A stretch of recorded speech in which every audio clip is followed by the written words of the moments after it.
Okay, and now I'm going to show you how a proper serve in one of these plates, because I have my plate over here. Let's scoot this one out of the way, bring this one here. Now we have this. That's the rest of what's on that plate. Yum, yum, yum, yum.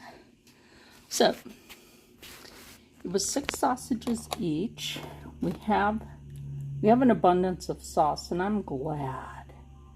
Because you can just eat the mashed potato with the veg and sauce. Because, yum. Okay, so we're going to pick up that sausage, carry it to the plate. Right, sorry about that. We'll try to get this one as good as possible. Pick it up. Even if you just want to pick up that sausage, carry it to the plate. And I'm doing that on purpose on how I'm plating this.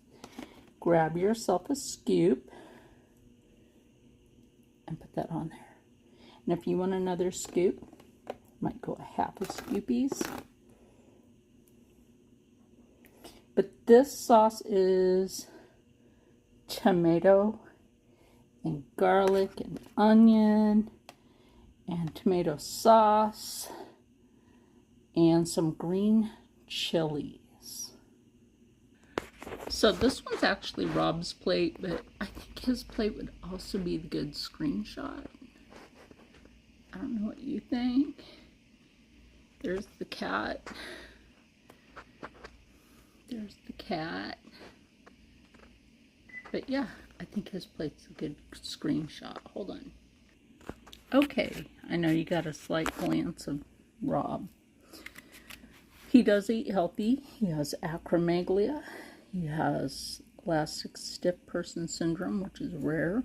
So, he's a big fella. So, let me flip this camera.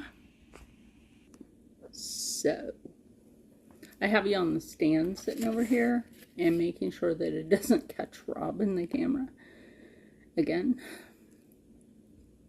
So, just the potato.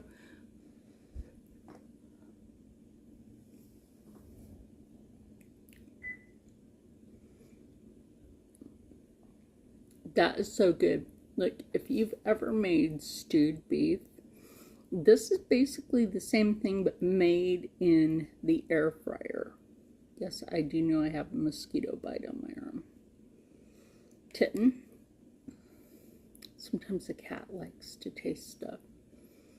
The boo-boo is approved. That boo-boo approved. He's not sure. He usually eats from my finger a certain way. He's not sure. I guess he might be waiting for his daddy. You waiting for daddy? That's okay, boo-boo. Anyway, I can say this is good. It's got good protein. It's got a good starch base. And on a hot day like this, I'm actually glad. Don't mind my hair. Humidity does some funky stuff. I'm glad to have my Amazon Basics kettle, my Deco Chef air fryer, which is such a lifesaver. Next month, I'm thinking about getting a smoker grill because I'm not a propane person when it comes down to grilling outdoors. It's okay, but I like more natural, if you know what I mean. But anyway, one day I will do the full video on this, but until then, stay happy, stay healthy, stay positive, and as always, stay blessed. I will try to smash this together with KindMaster, and I'll see you in the next one. Bye. It's Char from Char's Fascination. I'm making dinner, and I will show you how you know if your mashed potato passed the test of being good mashed potato. Really good mashed potato stick longer than others. So you know your potatoes are good if they're that thick.